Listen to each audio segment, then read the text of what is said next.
Depuis 1991, le Festival de jazz de Cabreton fait profiter le public d'alliances musicales uniques entre des artistes internationaux.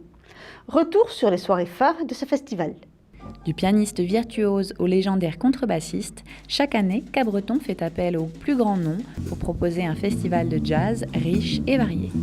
On peut écouter tous les styles de jazz, c'est justement ce qui fait le charme de ce festival, c'est qu'on peut écouter le swing comme du jazz plus expérimental, du jazz métissé, tous les jazz sont au rendez-vous à Cabreton. Cette année, pour la première fois, c'est au Centre culturel des Bourdaines que les têtes d'affiche ont joué. Le concert classique a eu lieu à l'église de Cabreton.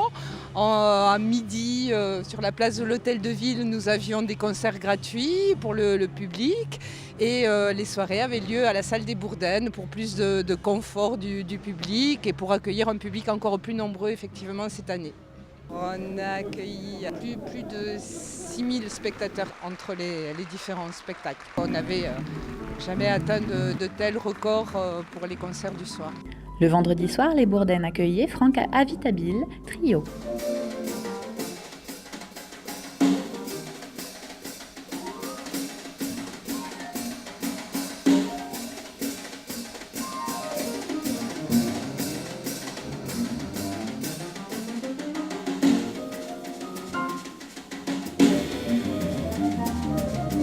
Puis à 22h30, pour la première fois, le légendaire Stanley Clarke était accompagné de Jean-Luc Ponty au violon et Birelli Lagrène à la guitare. Ce soir, la salle de Bourdaines va être le témoin d'un événement d'exclusivité mondiale, puisque ce trio n'a aucune existence à part ce soir, dans aucune tournée, ni aucun grand festival de par le monde.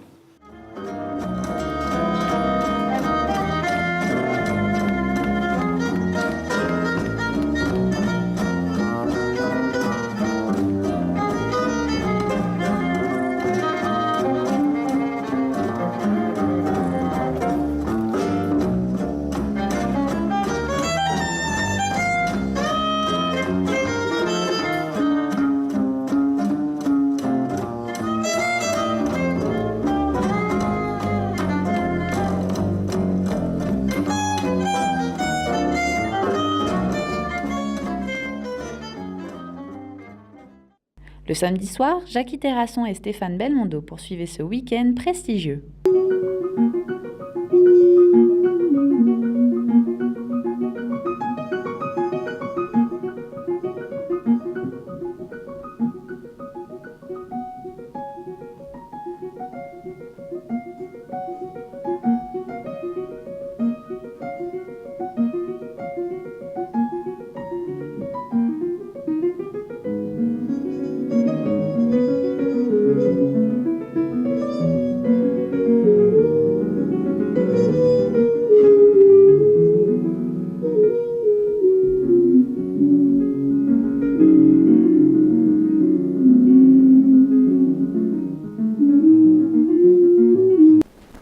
Et c'est le virtuose du clavier Monty Alexander qui terminera cette édition.